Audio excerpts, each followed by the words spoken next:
السلام عليكم. بالسلامة حبيبي. وہ معزز تھے زمانے میں مسلمان ہو کر، وہ معزز تھے زمانے میں مسلمان ہو کر، اور تم خوار ہوئے تارک قرآن ہو کر۔ علامہ اقبال فرماتے ہیں، تو جاہل صوفی اور کامل ملا کے پھندے میں ایسا پھنسا کہ تو نے قرآن مجید سے ہدایت لینا چھوڑ دی ہے۔ قرآن کی آیتوں سے تجھے بس اتنا ہی کام رہ گیا کہ جب تیرے بوڑھے کی روح اٹک گئی تو یاسین لے کر بیٹھ گیا۔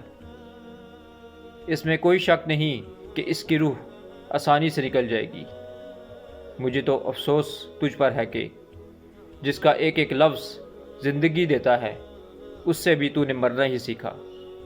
جس قرآن سے تجھے مرنا سیکھا، کاش اسی سے تو جینا بھی سیکھ لیتا۔